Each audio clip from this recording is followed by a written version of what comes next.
This is WVBN from Italy. Giulio and her fleet continued to chase after Ilaria in the Mediterranean, following the week of her raids into French territories. All the while, Nero's own forces continued to harass whatever settlements they could find. The Regia Marina instead ran them off, and provided rescue and aid to whatever settlements they came upon. Stories of heroism and nobility from the sailors and ships emerged out of Africa and painted the Italians in quite a positive light. This was coupled with news and images of European and African military personnel fighting side by side in equal standing in the Italian forces, and gave the locals much to remember. When there was a break in Ilaria's raids, the Italians set out to investigate the course and the goal of the Morgana vessel. Initial investigations only revealed that Ilaria seemed to have a great dislike of French colonial symbols, and not much else. Later in the week, French forces arrived to take over aid duties to the ravaged towns, and the Italians departed, but not without noticing many symbols of thanks created for them specifically, even invoking images of Giulio and the Roman Empire. The first formal meeting of the Greater Balkan Neutrality Pact was held this week, and while it featured much drama, it was a net productive in the end. The meeting set out to address a number of civil and military matters, beginning with the common language to be used among alliance members. Latin was proposed by the Italian diplomats, as it was commonly studied yet not used by any nation officially, ideally eliminating any notion of favoritism. Romania and Yugoslavia approved, while Greece and Bulgaria did not, with the latter citing their own languages as distinctly separate from Latin-based languages, which would cause difficulties in learning. Turkey agreed with Latin upon learning that Greece did not. Nevertheless, Latin was voted to be the common command language of the pact, and all members eventually agreed. The second issue addressed was the creation of an economic zone for free trade between member nations, specifically concerning strategic resources such as steel, oil, and aluminum.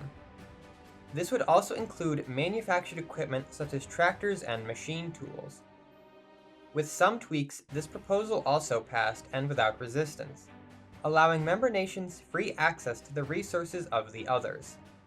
Next week is scheduled to see the Italians propose a universal standardization for military equipment and manufacturing, which would better allow member nations to share equipment, but also promises to be the most contentious yet. In Greece, Italian engineers and other specialists loaded the majority of specimens salvaged from Nero's original hulk in Athens onto specialized transport ships. Among the specimens salvaged was what appeared to be Morgana radar, fire control, and other such items. It was determined the best place for them was Norfolk, Virginia, the center of Morgana research for humanity. To accomplish this, a special convoy was created centered around the Italian liner SS Rex. The ship was rented for military use and recommissioned as RN Rex, and manned by primarily Regia Marina sailors, though a few of Rex's original crew remained as specialists. A deck gun was found and installed onto her deck, as well as a surplus of ammunition. Rex sailed out alongside Duca d'Aosta to meet with an American convoy in Bristol for the remainder of the journey. Once they reached the Atlantic, two Morgana submarines engaged, with d'Aosta sinking one while the other made a beeline for Rex.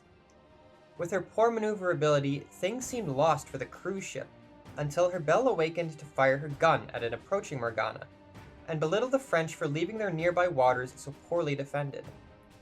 With all her might, Rex brought her ship to a high speed and just barely dodged the incoming torpedoes while the sailors fired off rounds from the gun at the submarine, sending her permanently beneath the waves. The fighting over, Rex manifested herself on the bow of the ship, a tall, statuesque woman in a formal dress sporting droopy canine ears and the tail of a mastiff. She grinned as he celebrated the efforts of the crew, promising a celebration for all at the end of the night.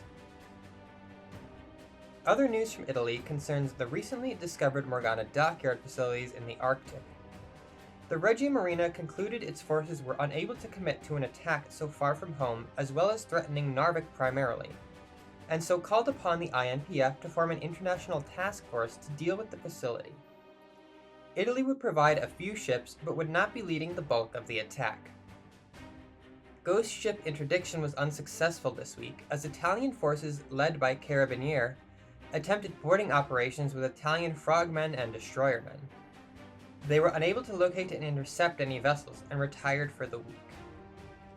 Finally, Napoli's restoration continues as planned, with the Belle growing stronger by the week. A large amount of rust was removed from the ship, and she is estimated to be seaworthy within the month or so. This has been WVBN from Italy.